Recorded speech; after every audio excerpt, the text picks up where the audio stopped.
Hello everyone and welcome into the final edition of the week here on the GSMC Dead Ball Sports Podcast, brought to you as always by the GSMC Sports Network. I am your host, Christopher Shepard. Thank you all for tuning in on this kind of rainy Friday afternoon, at least here in the tri-state area, but I'm hoping for a happy Friday afternoon from wherever you are watching from. But to conclude the week, we have a lot of conclusions to go over in terms of certain segments. We conclude our What's Next for CFP team segments with Boise State, Indiana, and SMU, all the more intriguing teams that got into the playoff this year and how they could potentially rebuild and retool and rebrand for 2025, even though these three teams are not likely to potentially get back there.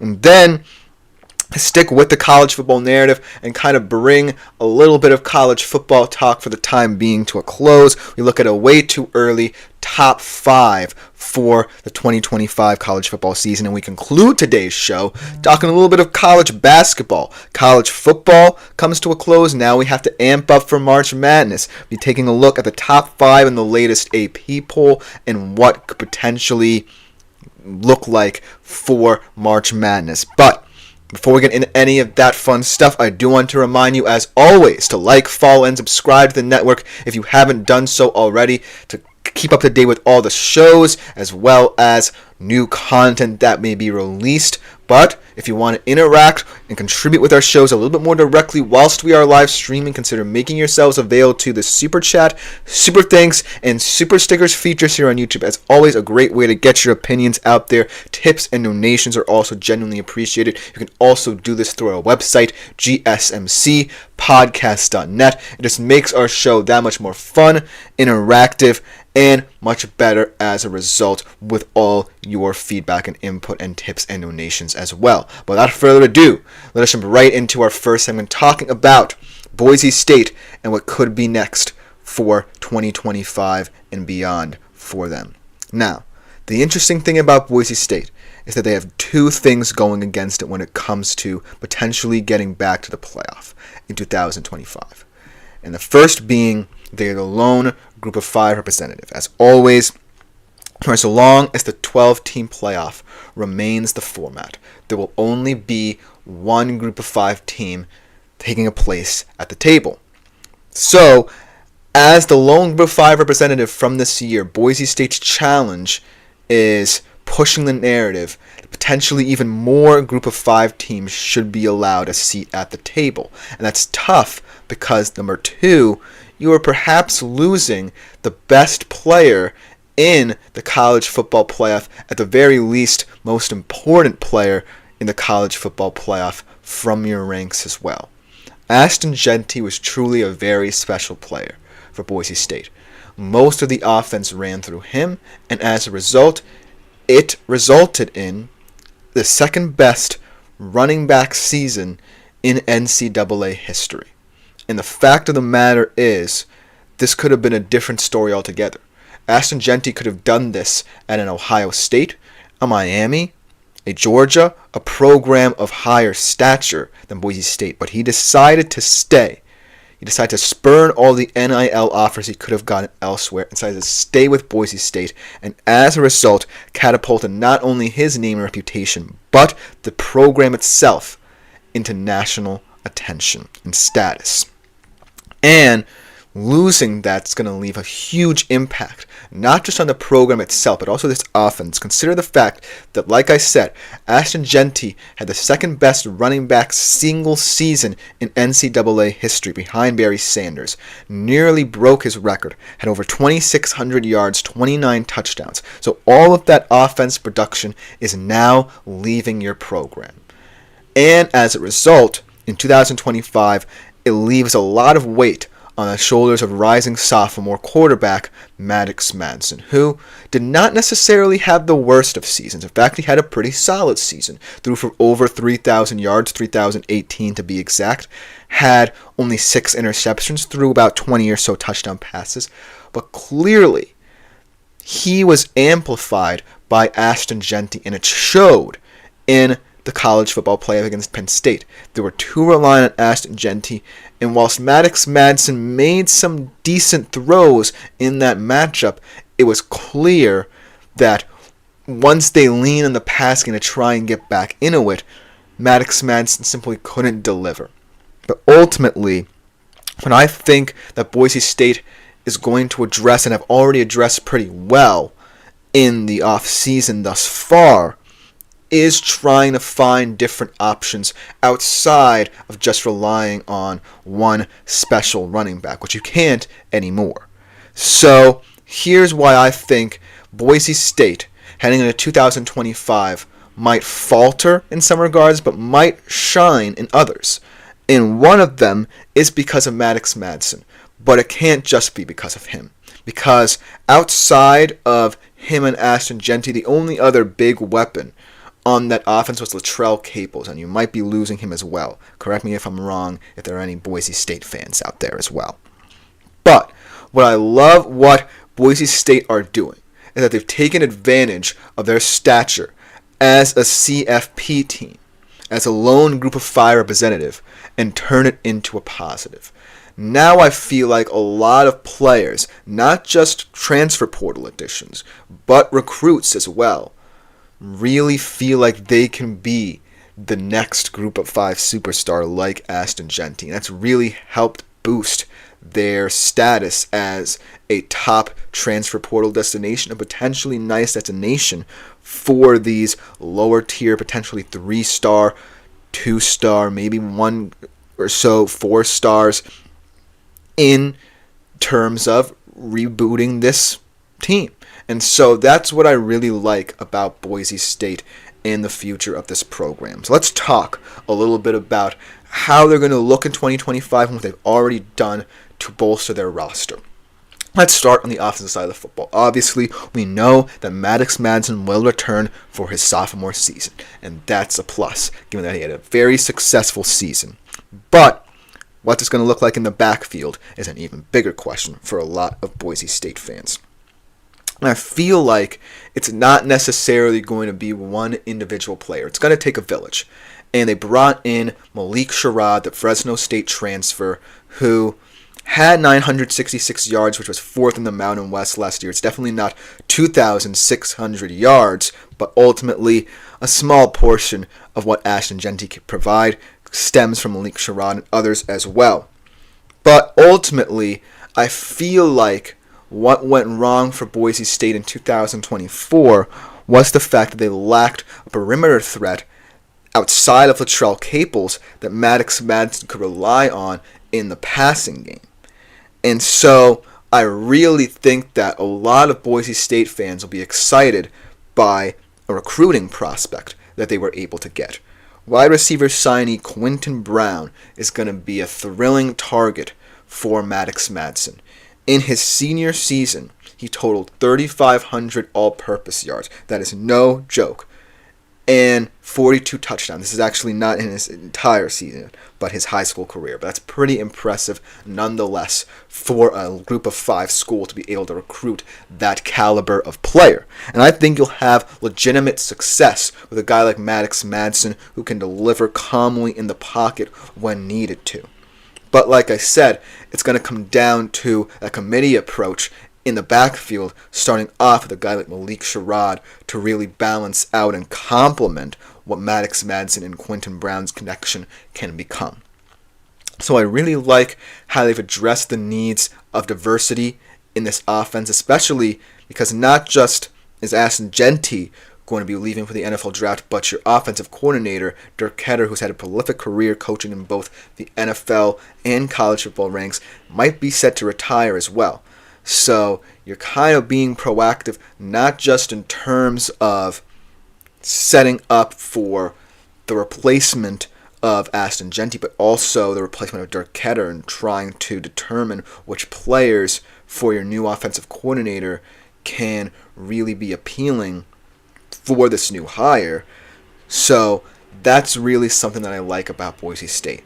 But let's get to the defensive side of the football, because we haven't really talked about the defense. And while Ashton Jeanty is leaving for the draft and is definitely going to be a hyped-up prospect, Ahmed Hassanin and Jaden Virgin Morgan on the defensive side of the football are by no means slouches in their own right. They had huge impacts on this team as well. And what I really like about what Spencer Danielson has been doing in the transfer portal is addressing that side of the football as well. Because I think that's where Boise State can find a lot more success next season in terms of complementary football. Because I like what they're building on offense, but without guys like Hassanein and Virgin Morgan, you need to find new depth to replace that front. And they've done very well in signing veteran guys in Hawaii's Deion Washington, Keanu Mailoto of Arizona, and Malachi Williams of Idaho to bolster that front four. And then ultimately, I feel like cornerback transfer Jalen Webb out of junior college could be a nice early contributor here for this group of 5 schedule. And then ultimately, I feel as if in terms of how they profile for next year, I feel like they can still maintain their status as one of, if not the premier group of 5 team. And that could spell for another CFP appearance. But it's all about potentially winning the first ever game for a group of 5 team in the CFP, if I'm a Boise State fan. Getting there is fantastic. It raises the profile of the group of 5. Pushes the narrative that potentially more teams from this group of 5 can get a place at the table. But ultimately, what you need to do is prove that last season was not a fluke, and most importantly, without one of your school's best ever players. It's a tough task, I know, for Boise State to overcome, but they're already being proactive. Because of the CFP appearance, their national profile has risen drastically. And it's going to contribute to all these new players getting integrated into the squad pretty seamlessly. And if there's any team in the group of 5 who I'm betting on next season, why not Boise State? Because they've already proven what they can do with a fantastic player. And I feel like in 2025, it's going to be an opportunity to prove they can do it without him. But let me know what you think in the comments about this reboot for Boise State. It's going to be an interesting one to monitor. I think they can be, yet again, the lone group of 5 representative next year in the CFP, but it's going to take a lot of pieces coming together. But coming up next, we'll be talking about potentially the most shocking CFP participant and what they can do to stay afloat in a highly competitive Big Ten. It's Indiana, right after this short break. I feel like I'm losing my mind. Is everybody in the world blind?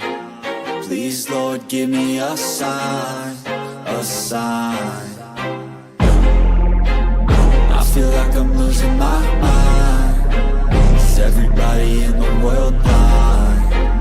Please, Lord, give me a sign, a sign. I wanna be the greatest. Everybody on the fake shit. I look around and feel like everybody is the fakest. I make this every day and I'm impatient, hoping one day I blow up from the basement. Statement, the top is so vacant. I don't hear shit that I think is amazing. Waiting for my day when I'm playing sold out shows for 1,000 faces. Hey, give me that crown, get in my way and to be put down. It ain't your place, all this my town. If I want that shit, then I'll get it right now.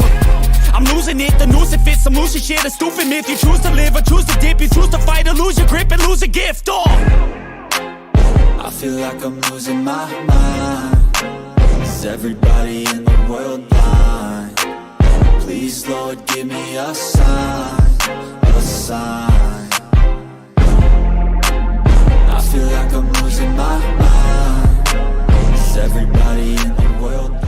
Hello everyone and welcome back into the GSMC Dead Ball Sports Podcast, brought to you as always by the GSMC Sports Network. Before we get into our second segment of today's show, I do want to remind you as always to consider making yourselves available to the Super Chat, Super Thanks, and Super Stickers features here on YouTube, as well as our website gsmcpodcast.net to better contribute and interact with our show if you so feel inclined.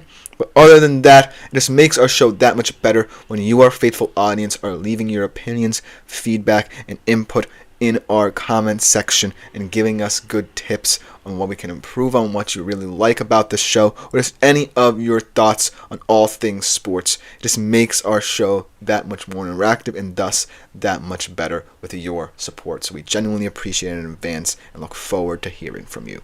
But without further ado, let's jump right into our second What's Next for CFP team segment of the day, talking about a team that I don't necessarily think will be in the mix next year in terms of a playoff spot. And it's no indictment of their incredible 2024 season. It's just that I think expectations for this team need to be tempered just a little bit after a stunning season in 2024. That's the Indiana Hoosiers. Like I said, I really love what Indiana was able to do this year. I know a lot of people down there in Bloomington who are really hyped about this season, but unfortunately, out of all the CFP teams we talked about thus far, I think that they're the least likely to return just because year 2 of the Curt Cignetti era, there's no way it's going to look like year 1. There are no more James Madison transfers walking through the door. In fact, a couple of them are leaving, including your former starting QB, Curtis Rourke, to the NFL. However, Indiana fans can breathe a little bit of a sigh of relief on the defensive side of things, where Mikael Kamara has committed to staying at Indiana for one more season. But looking at how this team's going to transition into 2025, I just can't see them being able to keep pace with the other elite teams in the Big Ten. Last year's schedule was a lot easier than 2025's is going to be. They're going to have a lot of road trips against very solid teams, perhaps the most elite teams in the Big Ten as well. And I just don't think they'll be able to stockpile wins much like last year with their easy schedule with this year's schedule. But let's talk about what they've already been doing proactively in the offseason to try and make it so that they can still remain, at very least, a competitive Big Ten team. I don't necessarily think it will spell 10 to 11 wins in a playoff spot, but I could see a season where this Indiana team wins about 7 or 8 games and it's seen as satisfying, because realistically, I don't necessarily like the profile of this team going into next year, but there is hope and optimism that at the very least they can maintain a modicum of success from last season and maybe score a couple of upsets as well. So let's talk about what they've been doing proactively in the offseason before we jump to any conclusions. Let's start off with the bad side of it. Obviously, you lose Curtis Rourke after this season. Obviously, only a 1-year kind of situation there as he came in from James Madison, deciding to apply his trade in the NFL. Ultimately, I feel like, transferring in and playing as well as he did for Indiana was the best case scenario for a kid like Curtis Rourke. Actually, not from James Madison. He was from Miami of Ohio, but Curt Cignetti brought in a lot of James Madison. This is a very confusing Indiana team from last year because there were a lot of transfers, but unfortunately I messed up a little bit and said that Curtis Rourke was one of the many James Madison transfers that came in with Curt Cignetti, but in fact he was a Miami of Ohio kid. But ultimately, I feel like that was a best case scenario for him either way, whether he was a James Madison guy or a Miami of Ohio guy. But I do feel like Curtis Rourke, losing him is going to definitely factor in to how this offense profiles. They do have a couple of transfer portal additions that could supplement his loss. In terms of an actual quarterback, Cal's Fernando Mendoza comes over, and he is kind of one of those boom or bust projects. I mean, he had a couple decent games last year for Cal. That Miami game was pretty impressive. But ultimately, he's not necessarily, the best transfer quarterback you could have gotten. And obviously, John Matier would have been a nice situation, but he's obviously thinking of bigger and better things, potentially playing for Indiana. So at least getting someone like Fernando Mendoza with that experience is solid, but it's definitely not what you would want completely if you're an Indiana fan for next season. But I do think that he'll be decent enough to win them a couple of Big Ten games. But then, I feel like in terms of rebooting this offense, I feel like you also need to supplement the backfield because you are also losing Justice Ellison, who was pretty decent in his only season with Indiana. And you did sign UAB transfer Lee Beebe, and I really liked that pickup. He had more than 1,100 yards with Western Kentucky. No, UAB actually, I did say that. But ultimately, I feel like this team's definitely going to profile a little bit more differently on offense next year. Because Fernando Mendoza, I do feel like he has some similar traits to Curtis Rourke. But what I liked about Curtis Rourke is he was able to be accurate, and he knew what he was good at, and ultimately, because he knew what he was good at, didn't make too many mistakes in order to really derail the situation. Fernando Mendoza, I feel like, has the same abilities in terms of accuracy, but in terms of decision making, I don't necessarily know if he's as sharp as a Curtis Rourke. So it's going to be interesting to see. Maybe they lean on a guy like Lee Beebe. But then I feel like in the receiving room, that's where you can get a little bit more depth if you're Indiana. I feel like pass catcher LeBron Bond is going to be a very interesting guy to look out for, a top recruit for them, one of 6 top prospects in Indiana's recruiting class from this year. And I feel like he's someone who is definitely going to be truly revered by a lot of Indiana fans, because in Curtis Rourke's tenure, there really wasn't one guy who rose above the others, but this wide receiver class for Indiana is looking pretty elite, and LeBron Bond leads the list.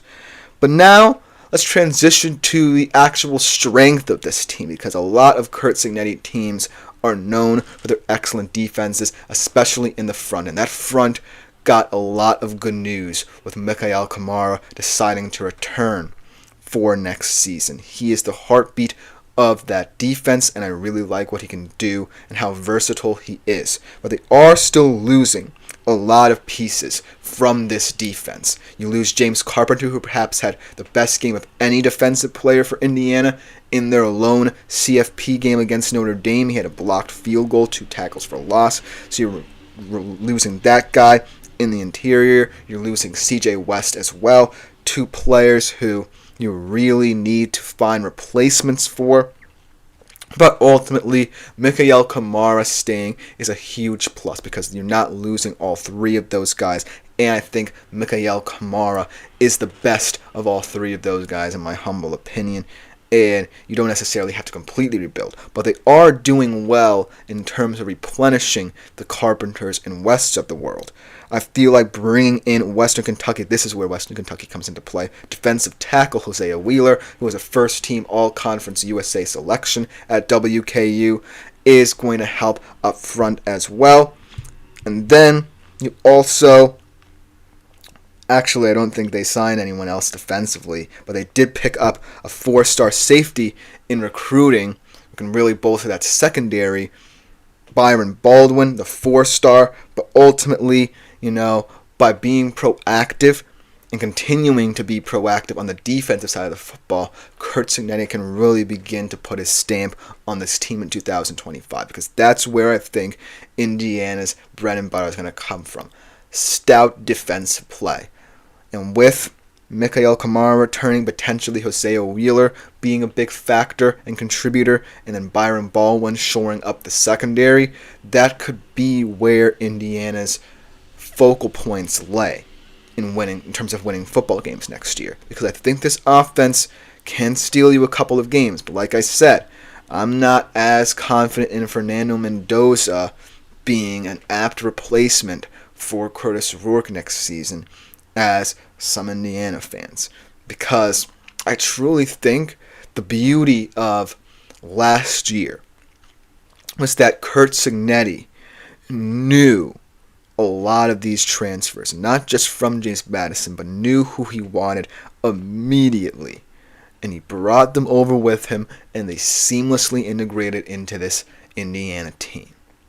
This year it's going to look a little bit different, and I feel like, it's not necessarily going to be smooth in terms of how these transfer players and recruits pan out in the season. Because everything's fine and dandy when I talk about it, right? By bolstering your defensive front with a guy like Hosea Wheeler, bolstering your secondary with a guy like Byron Baldwin, then getting a nice replacement for Ellison in the backfield and Beebe. Everything sounds nice. But ultimately, my concern is that because of the unfamiliarity of some of these transfers for Curt Cignetti, how they coalesce with this team and how they integrate into this team. But ultimately, I feel like when looking at this Indiana's team, there's still hope for, at the very least, a 7-8 win season. But ultimately, they're going to be tested. They have road trips to Oregon, Penn State, and Iowa. Very tough places to play, very tough teams to play against. But fortunately, there's no non-league matchups against any Power 4 opponents. They're strictly playing the Big Ten. That works in their favor. But going on the road against those three teams in very tough environments is going to be difficult. And I would love to see, and this is going to be the most important factor for me if I'm an Indiana fan or a pundit looking at Indiana, is how Fernando Mendoza handles that. Because a lot of his big games at Cal were at home, right? The first ever time college game they went to Cal was that big game against Miami, and he did perform well in that one. But this is a whole different environment in a whole different conference that might just be the best in all of college football. So that question, can Fernando Mendoza aptly replace Curtis Rourke, will be at the forefront of how Indiana's season pans out. And if he answers it aptly, potentially Indiana could shock the world yet again. But for now, I'm tempering expectations in Bloomington. But let me know what you think about this Indiana team and their 2025 prospects in the comments below, because coming next, we transition to the SMU Mustangs, returning potentially one of the most dark horse-like quarterback rooms in the country, and also returning a lot of top talent to ensure that their first year in the ACC was not a fluke. We'll be right back after this short break to talk about them. Looking for your daily fix of sports talk without having to pay for it? GSMC Sports Network is available on YouTube. Just search GSMC Sports Network. Get your fix of daily sports talk shows on YouTube, absolutely free. NFL, college football, NBA, MLB, MMA, UFC, fantasy football, and so much more. GSMC Sports Network has shows running all day long, with new sports shows starting every 2 hours. Just like on your favorite cable sports channel, except GSMC Sports Network is absolutely free. Hello everyone and welcome back into the GSMC Dead Ball Sports Podcast, and for our third segment of today's show, we conclude our What's Next for CFP team segments with a very intriguing SMU Mustangs team headed into 2025. Another shocking CFP participant to talk about, as in their first year in the ACC, they were the ACC runners-up. And I really feel like what I said before, that first year was not a fluke in the slightest. And if you're a college football fan who is really knowledgeable, like Thomas Brissy, who I wish very well after his final show in GSMC, knows, SMU is here to stay. SMU is a team that has the money, the boosters, the talent, the recruiting prowess to maintain their status as the cream of the crop in the ACC. And when I tell you that they are returning one of the better quarterback rooms in the country, I'm not lying to you. They have two fantastic athletes who on their day can beat anyone in the nation together. That's how deep this QB room is. When you add in the fact that Rhett Lashley's been a brilliant coach, when you add in the fact that they have the money to build up this program, SMU's rise is coming. But maybe next year they might regress to the mean because the ACC is going to get tougher, obviously. Carson Beck transferring to Miami. A lot of teams like Georgia Tech, Virginia Tech trying to have a bounce-back season, rising as well. But ultimately, SMU is a program that I believe can build on this season. So let's talk about what they're going to look like next year and how it can contribute to their ascension up the college football ranks and how they will profile in the years to come, because I truly think an SMU surge is coming. Let's talk about, the depth of this QB room. The good news for a lot of SMU fans is that both of your QBs return, which can't be said for a lot of these low-profile schools in the CFP. I know we talked about Boise State and Maddox Madsen returning, but look, Curtis Rourke left. A lot of even elite college football teams are replacing their quarterbacks, but SMU is returning two elite college football quarterbacks. Kevin Jennings returns after an incredible season, but remember, he wasn't even the starter. The starter in 2024, who to start out the season was Preston Stone, a 5-star recruit for SMU, who unfortunately hit a wall at the midway point of the season and led to Kevin Jennings supplanting him as the starter. But ultimately, the fact that both of these guys are returning is absolutely incredible to behold. Let's talk a little bit about a funny story about Preston Stone. Not necessarily funny in terms of SMU's profile now, but potentially back then. Over the past 4 recruiting cycles, the only ESPN 300 signee that the SMU Mustangs signed was in fact Preston Stone, who's now the backup quarterback, if you can believe it. Not this time. This year, they have 3 ESPN 300 signees, and they all can contribute pretty mightily. Now, one of the problems that I noticed in their lone CFP game against Penn State was, yes, the inclement weather not helping them out, but also how their offensive line performed, especially in the red zone. Kevin Jennings is apt to create out of structure. He's always going to try and create a big play down the field. And in order to do that, you need an offensive line to supplement him. So, I do feel that the signing of Dramod Odoms, an offensive tackle, is the highest rated of all these ESPN 300 recruits that SMU are bringing in this year, does spell nicely for SMU. But then, what's really, really, really intriguing about this ESPN 300 class for SMU is that they got a third dual threat quarterback. Now, Preston Stone, I don't necessarily think of as a dual threat guy. He's a purely pocket passer who relies on his arm strength and accuracy. But getting a guy like Ty Hawkins, flipping him in fact from in-state, not necessarily rival, but in-state TCU, who you are playing this season, is pretty incredible to behold. So you have 3 quarterbacks, 2 dual threat, 1 pocket passer who was a former 5-star recruit who can go out there and potentially win you a football game. That cannot be said of the Boise States and Indianas of the world. So if I'm an SMU man, I'm really, really thrilled that I have 3 exceptional quarterbacks in my quarterback room. But ultimately, perhaps the hugest signing for SMU is another in-state guy, Dalen Singleton, a wide receiver who I really like and can really contribute to this team, because I believe that running back Brashard Smith, who is a perfect complement to a guy like Kevin Jennings, is declaring for the NFL draft. Correct me if I'm wrong, any SMU fans out there, but Dalen Singleton really adds an intriguing element to this offense. He totaled 115 catches, 2,143 receiving yards, and 28 touchdowns in his final 2 seasons at DeSoto High School. So getting an in-state guy of that caliber has to excite a lot of passionate SMU fans, and especially a lot of boosters along the way. So ultimately, from the Mustangs going from signing only 1 ESPN 300 recruit who's now your backup quarterback over the past 4 recruiting cycles to being able to sign 3 after their first ever CFP appearance is quite appealing to hear for the SMU fan base. But let's talk about how they've amplified their status as a transfer portal destination. I feel like SMU is an intriguing school because they are in the state of Texas, a big factory pipeline for not just, recruits, but transfer portal guys as well.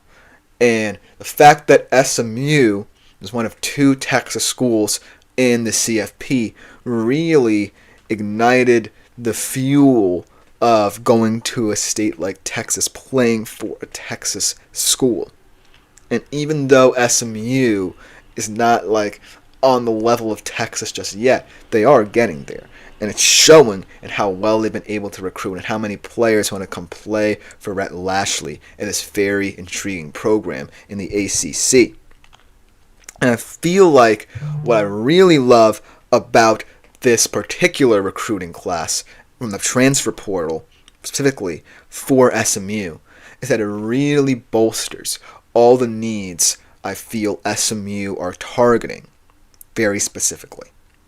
So, for example, like I said, I was really, really let down if I'm an SMU fan, by that offensive line's performance in that game against Penn State. Inclement weather be damned.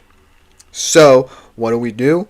We add 2 centers with starting experience with Addison Nichols from the SEC, specifically Arkansas, and Joshua Bates of Oklahoma to really bolster this offensive line and give Kevin Jennings that much more protection to do whatever he wants back there.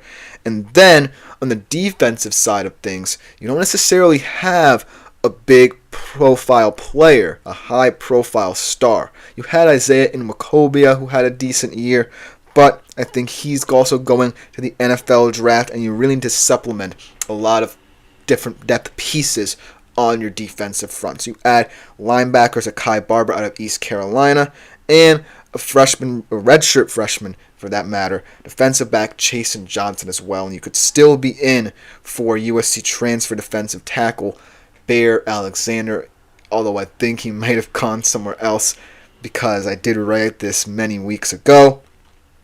Ultimately, you're doing everything you need to target the areas of need for this team. I feel like now, heading into another year in the ACC, you're more than prepared for the challenges ahead.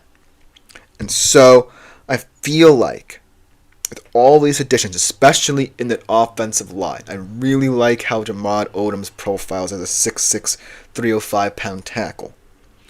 I feel like you now go into your second year in the ACC saying, okay, we exceeded expectations in year 1, we know we need to address, and we're not going to be afraid of anyone.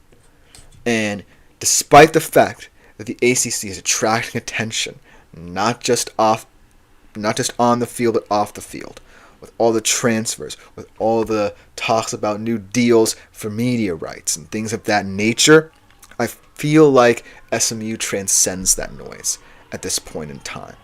They're really focused on not just being a one-and-done team. They're focused for the future and beyond. And I feel like a lot of teams in the ACC are going to be a little bit stuck in their ways, thinking that they're still amongst the elite, when in fact that could be far from the truth. Clemson, we talked about them. Yes, they're dipping their feet into the transfer portal, but they're still, as long as Dabo Swinney is there, going to be a very much in-house team. Miami, yes, they have a lot of talent. It's a very appealing destination spot for transfers, and that might be the reason why Carson Beck foregoed the draft and went there. But ultimately, you can't keep on doing that year after year and hoping that a transfer QB can get you over the hump. So what I like about what SMU is doing in the ACC is that they've now got perhaps the deepest quarterback room, not just in the ACC, but in the entire NCAA. They know its deficiencies, and now they're going out and getting guys from the transfer portal that they may not have been able to compete for in recent years. So that's what I really like about SMU. They're taking advantage of being in a Power 4 conference, but also being a CFP participant in your first year as a Power 4 member. So that's what I really like. They're using it as leverage. They're using it to their advantage. And I know a lot of people might be skeptical of that approach, but if it works for them in the long run, then they shouldn't be. And that's going to be the way of the game for the next couple of years in college football. Whoever has the most money, whoever has the most appeal, whoever can recruit the best, whoever looks like the most appealing transfer portal destination will succeed. That's what SMU is doing right now. But how they profile next season, right? They can most certainly win 10 or so games, but they're going to have to really focus in on making sure that all of these new elements get integrated seamlessly. Because Clemson and Miami, like I said, they're not necessarily, the sexiest of elite teams, but they are going to be rejuvenated squads come next year. And then you're going to face improved Big 12 teams in Baylor and TCU, who are going to be no slouches, in my opinion, in 2025. So you can't underestimate anyone if you're SMU. You're still having to think about being an underdog in this sense. If you embrace that mindset and continue to overachieve, then chances are you'll be rolling in the money year after year. And that's what I think is going to happen for SMU in the long run. But let me know what you think of this SMU Mustangs team. I only think big things are ahead for them. And coming up next, to conclude a little bit of our college football talk here on the show, we're going to be doing a way too early top 5 power rankings for the 2025 college football season. It should be a good one right after this short break.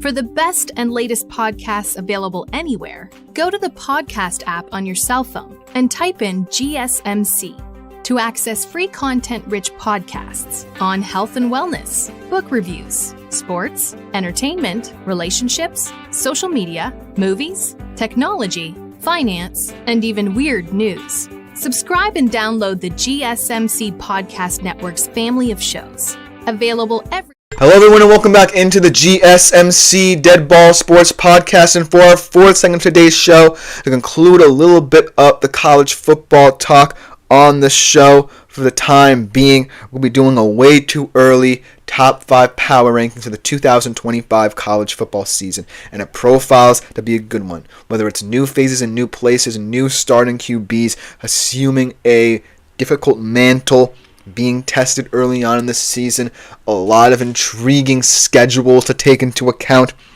It's really going to be tough sledding for who's ever in the top 5, because they're going to be under the most scrutiny over the next couple of months. But ultimately, like I said, it's way too early to really care about who's in the top 5, but it's always fun to look ahead and talk about these hypotheticals as well. But without further ado, let's jump right into my perspective top 5 for the 2025 college football season.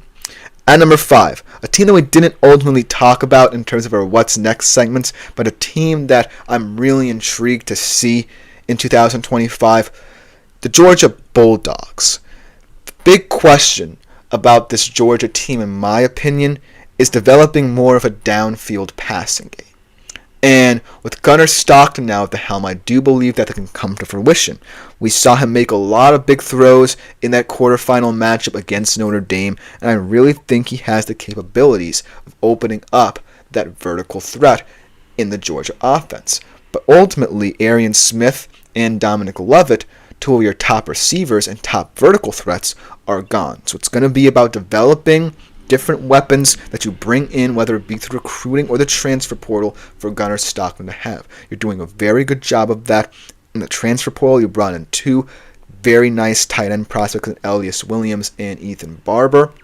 And I really like how they profile. Bring in a top 5 recruit in Taylon Taylor in the wide receiver position as well. Can contribute at an early level, but ultimately it's going to be about having them integrate into this team in a hurry, because you don't necessarily want to be lacking in that department when you face the elite teams in the SEC, like the Texases, like the Alabamas of the world, like potentially the Floridas and South Carolinas of the world, who are lurking behind you. So ultimately, if you're Georgia, that's going to be something that you're going to have to key in on and address in the offseason before you run into any problems in the tough SEC. So Georgia can very well be a team that climbs up these rankings if they show improvements in that regard, but could drastically fall down them as the season goes on. But then, at the number 4 spot, the ultimate runner-up of the 2024 CFP or college football season, the Notre Dame Fighting Irish. We talked about them a little bit over the past couple of weeks, and no matter who the starting quarterback of this Notre Dame Fighting Irish team is, whether it be astounding freshman phenom CJ Carr coming into the program, or 4-year backup QB Steve Angeli, who I'm familiar with as someone who came out of New Jersey. But ultimately, no matter who it is, they're going to have to improve upon what Riley Leonard did well, but also make sure that this passing game gets a little bit more diversified. You also are going to be returning the top running back tandem perhaps in the entire country in Jeremiah Love and Jadarian Price. So you're going to have a lot of people in your backfield to really supplement whatever you do, whether it be Carr or Angeli. Ultimately, what you need to get going if you're Notre Dame is that pass game. Can Jaden Greathouse continue to improve? Can whoever you add continue to improve as well? So that's the ultimate question for Notre Dame. They prove that they're a tough, physical team. They're going to have to replace a lot of players on the defensive front as well. But I do think that a lot of these younger guys are ready to step up. I'm looking at the secondary, especially for Notre Dame, where guys like Leonard Moore and Adon Schuler can step up into bigger roles and assume the mantle of guys like Kaiser, Howard Cross, Benjamin Morrison, Xavier Watts leaving you. So ultimately, if either Carr and Jelly's the answer at QB in terms of opening up the downfield passing game, and if guys in your secondary and in your front can step up as well, then who's to say why not Notre Dame? Because I really think that it's going to be all about identity as well and culture that has been really hammered home by Marcus Freeman over the past couple of years. So I really think that this Notre Dame Fighting Irish squad is ready for another run at the CFP and could shock a lot of people in the coming months as well if they continue to recruit well and continue to make astute portal additions. Then, at the number 3 spot, a team that I feel like could very well be, by season's end, a national champion, the Penn State Nittany Lions. Much like Notre Dame, they're returning a very talented running back in Nicholas Singleton. I think they're returning Katron Allen, and most importantly, they're returning a QB who mightily improved last year in Drew Aller. And I really like the fact that they were able to retain offensive coordinator Andy Kotelnicki because he's the straw that stirs the drink. And I feel like this Penn State offense really can find its rhythm in many different ways. Obviously, losing Tyler Warren as a big target and as a guy who could do a lot of things for you in that offense is going to be a big detriment. And in terms of the receiving threat, that's going to be a huge question. Also, like we mentioned, they continuously come up short against AP top 5 and 10 teams for that matter. And James Franklin will continue to get called into question about his success against said teams if they continue to lose the big games. But ultimately, the reason why I think Penn State could be a national championship next year, a contender next year, is because of that continuity. Drew Aller, yes, I feel like he needed this season, but ultimately, if he were to have gone in this year's draft, I would have loved if I was an NFL GM to take a chance on him because he has a lot of good traits you would like to see in a quarterback coming out of college. But I do like the fact that he decided to stay one more year with his guys in the backfield, Singleton and Allen, one of the most dynamic running back tandems outside of the one we just talked about in Jeremiah Love and Price. But ultimately, I truly think that this Penn State team is capable of being the number 1 team and potentially lifting that trophy at the end of next year. But we're going to have to see because a lot of these teams in the top 5 have decent continuity, but there are going to be questions asked of the players who are replacing a lot of these stars that are leaving these top programs. And nowhere is going to be more stark than in this top 3. But Penn State, out of all these teams, has a chance to be the most surprising in terms of how far it can rise and how it can perform in the college football playoff should they get there yet again. But then, at number 2, my Texas Longhorns. They're going to be the team of the moment with the man of the moment in Arch Manning finally leading the pack at Texas. But ultimately, the questions that could be asked about Texas is not just going to stem from Arch Manning's success or failure with this program. It's going to stem from how talented a class this Texas 2024 team is losing. They're losing a lot of talent on both sides of the football. They're losing especially a lot of talent on that offensive line. They're losing potentially almost every single starter from that O-line. So guys up front like Trevor Gooseby, who got a little bit of experience, especially in that playoff situation. And then guys like Chapman, Andre Kojo, Brandon Baker are going to have to step up. But ultimately, because of Arch Manning's mobility, they may not get called into question as much as I think this defense will, where a lot of talent is going to have to be replaced. And they're doing a good job in the transfer portal. They just signed a couple of guys over the past couple of weeks. Hiro Kanu to the program, Cole Brevard, a nice guy. And they still have Simmons and Hill at the linebacker spots, potentially two of the most talented guys in the entire nation at that position. But the big question, in my opinion, is how important Michael Taft will be for this program. He's going to be tasked with filling the shoes of Thorpe Award winner Jahdae Barron, perhaps the best cornerback in all of college football last season, and his prowess in terms of defending top receivers. What a job he did against Jeremiah Smith in the CFP semifinal. And Taft's going to be tasked with being that guy in the secondary, being that vocal leader that this Texas Longhorn team needs. And ultimately, it's going to come down to how guys like Malik Muhammad and Jalen Gilbo improve, because they were the ones targeted in this Texas defense that a lot of teams thought they could exploit. So all of these young guys, a lot of these guys assuming new roles, are going to have to step up.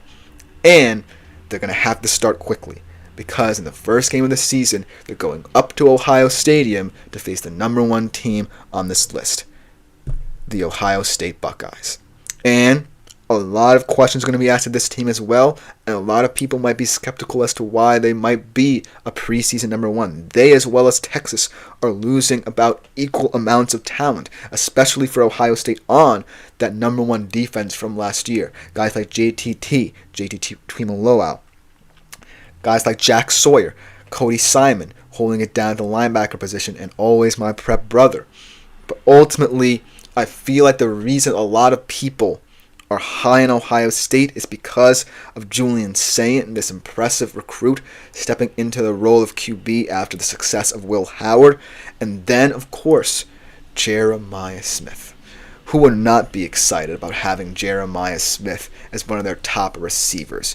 And yes, the defense is going to have many questions asked about it, but as long as Jeremiah Smith is on that team, any quarterback will be happy. So I feel like this Ohio State team is going to be good for as long as Jeremiah Smith remains an Ohio State Buckeye, and that could be for a couple more years.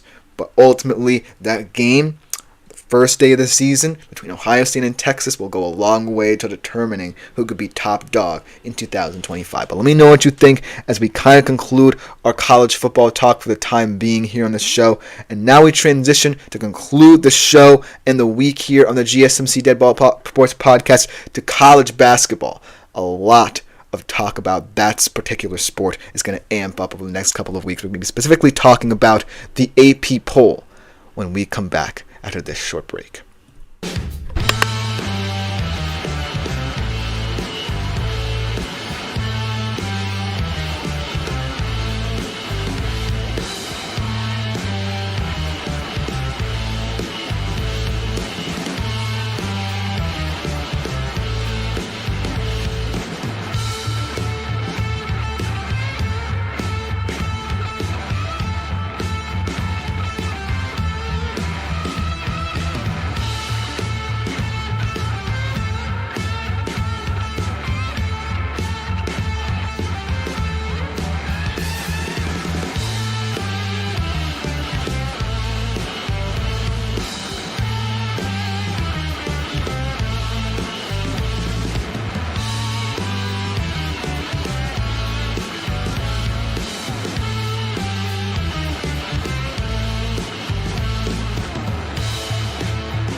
Hello everyone and welcome back into the GSMC Dead Ball Sports Podcast, and for our final segment of the show and the week here, we are transitioning into the world that is going to be very hectic over the next couple of months of college basketball.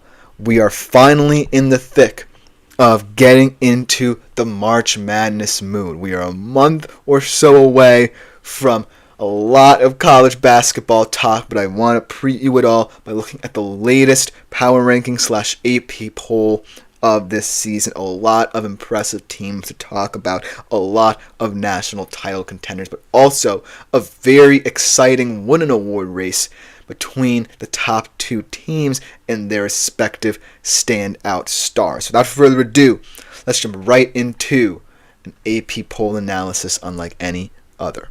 Let's start with the number 5 team, a team that I feel like is still kind of floating under the radar in terms of college basketball talk, and it's the Florida Gators. And it might just be because the SEC is very tough and you're going to have to beat a lot of hot teams to really make yourself heard in that conference, but I really like the Florida Gators. I like the inside-outside duo of Walter Clayton and Alex Condon down low, but the only caveat here with Florida is that even though they can score on anybody, and they proved it in very impressive wins, they can get outscored by anybody as well.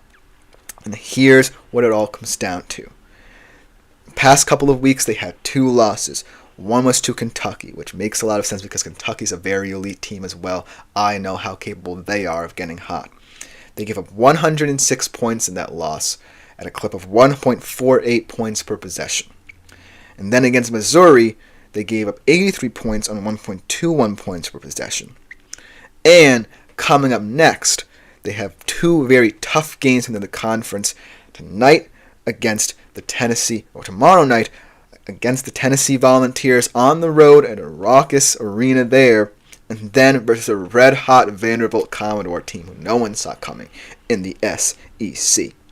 But what I love about the Gators team is that because of their inside-outside duo, they lead the nation in fast break points. And that's what I love about an SEC team like that. A team that can get out in transition and score points in bunches. I feel like that's what Florida needs to hone into. That's going to be their identity that can make them a true contender once the tournament starts. So, I do feel like Florida over the coming weeks are going to be heavily tested, and it's all going to depend on whether or not they can outscore whatever they give up on defense, because the defense is the big question, but I'm really excited about what they can do offensively when everything is clicking. But then let's go to the number 4 team, the Alabama Crimson Tide, and I like this team as well. Another classic fast break, high intensity basketball team in the SEC, very well coached by Nate Oates. And I know a lot of people think that this team runs through Mr. Mark Sears, the primary shot creator, primary ball handler for this Alabama Crimson Tide team. But I do think that one transfer can really change everything for the Alabama Crimson Tide come March Madness. And that is Chris Youngblood out of South Florida, who is the Player of the Year in the AAC. I feel like Chris Youngblood can transform this roster, give him a different look off the bench, because that's how he's utilized. But in the past 2 games, Nate Oates has utilized him as a starter, and he's totaled 36 points and 7 rebounds in both games. And he had a good performance Wednesday against MSU to the tune of 23 points, 7 for 10 from 3. That's what Alabama loves to do. They live and die by the 3. If you watched them last year as well as this year, I feel like him stepping up and supplementing what Mark Sears can do at that efficiency from the 3-point line, I really feel like this Alabama team can finally break through, make a Final Four appearance potentially, and really test teams down the road. We have a game versus Georgia coming up tomorrow night, and I feel like that's a very winnable one in the SEC in a conference where you're not going to find many wins to come by very easily. But I do think that when the bench is stepping up for Alabama like it has, when you have Mark Sears playing at a very efficient rate, and when your depth down low is showing up, and that's going to be the big question. Their front court depth down low. Can a guy like Rutgers transfer Clifford Amaroy be the answer? Can Grant Nelson have another fantastic March Madness? I feel like if those questions are answered in the next coming weeks, then we can finally start to see the true Alabama, and a lot of teams are going to have to be scared about them and planning for them come March Madness. But then, at number 3 on the list, let's talk about the impressive Iowa State Cyclones and their rise over the past couple of years. Another incredible coaching job, this one by TJ Otzelberger. fantastic team. Now offensively, they were known for their defensive prowess, but now they have the offensive firepower to supplement a stellar defense. Obviously, over the past week, had a bizarre loss to Arizona after that miracle buzzer beater by Caleb Love, and then faltering in OT. But ultimately, what I think needs to happen for Iowa State is that they need to believe in certain parts of their offensive game, specifically the three-point shot. In that loss to Arizona that week, they really did not shoot well from three. Only 29.2%. And especially disappointing was Curtis Jones, is one of the vocal leaders of this team, a heartbeat of this team. He really struggled as well. And so I feel like against better teams, you're going to have to be able to keep up with them by shooting the three. Especially against tough teams on the stretch who can shoot the three very well in their own right. But I have seen Iowa State, and I know what they can do offensively, and I know what they can do defensively, and I know that this can just be a blip. But looking at the schedule, they have a pretty easy, depending on your view of it, game against Kansas State. But then, on February 3rd, they're at Allen Fieldhouse, rather. I'm mixing up a little bit of my basketball stadiums because I hasn't necessarily talked about college basketball in quite some time. But ultimately, at Allen Fieldhouse against a very talented Kansas team. So, your wits are going to have to be about you if you're Iowa State. But ultimately, I think that if they can shore up the three-point shot, shore up their defensive prowess, and ultimately be able to get back to what they do best under TJ Otzelberger, then they're going to be a tough team to beat yet again. But now let's talk about the top two teams in the nation and this crazy Wooden Award race. Because it's number 2, it's the Duke Blue Devils. And I love this Duke Blue Devils team and the brief chances I've gotten to see them. I love what these freshman phenoms have been able to do. I love what guys like Tyrese Proctor and Caleb Foster have been able to do in supplementing them. But the story of the year is Cooper Flagg and how impressive he has been in his freshman year. 42 points against Notre Dame. Another fantastic performance on Monday against NC State. 28 points, 7 rebounds, 3 assists in the month of January thus far. Cooper Flagg has averaged 25.4 points, 7.6 rebounds, and 4.9 assists, and has shot nearly 43% from three-point range. He is on the coattails of a player who we're going to talk about in a couple minutes here.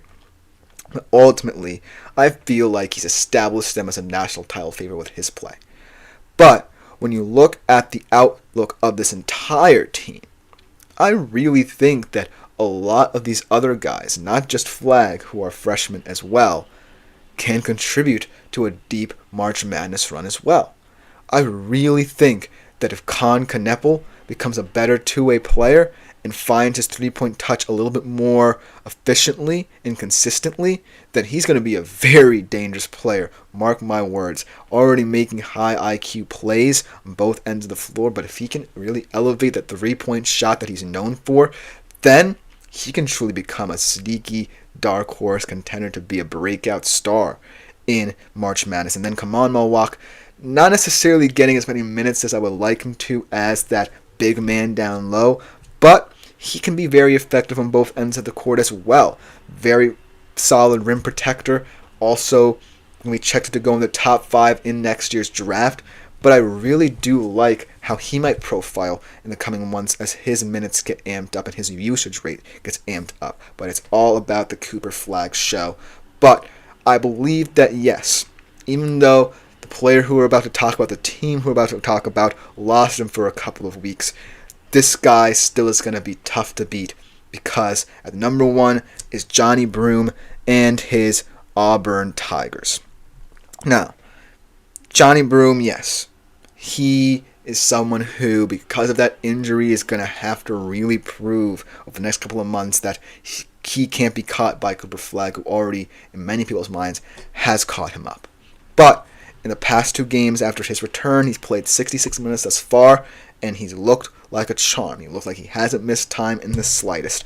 He had 16 points, 13 rebounds, 4 blocks off the bench against Tennessee, a very tough SEC team on Saturday. 26 points, 20 in the first half, 16 rebounds, 3 blocks. Wednesday's win over LSU.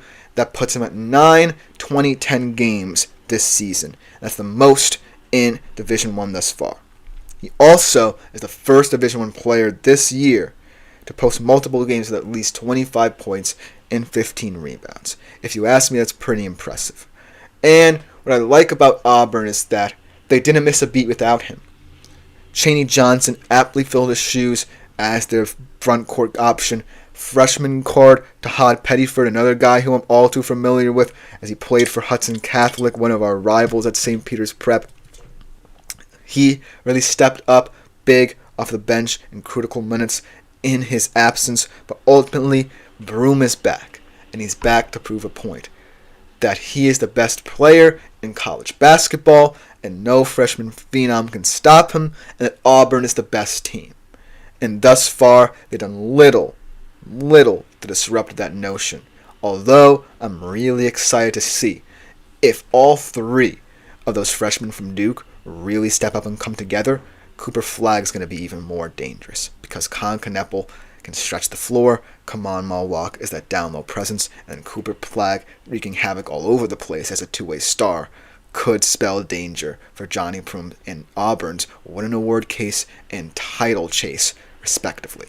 But it's going to be a very exciting next couple of months in the college basketball. We'll be talking a lot more about college basketball on the show as March Madness imps up. That will just about do it for today's show here on the GSMC Deadball Sports Podcast and the week for that matter. I've been your host, Christopher Shepard. Thank you all for tuning in. We'll be back on Monday, 3:30 p.m. Eastern Standard Time. As always, like, follow, and subscribe to the show and the network if you haven't done so already to keep up to date with all our new content. Avail yourselves to the Super Chat, Super Thanks, and Super Stickers features here on YouTube, as well as a great way to get your opinions out there and on air. I love hearing from you. We just make the show that much better. But other than that, see you on Monday. I am out for today.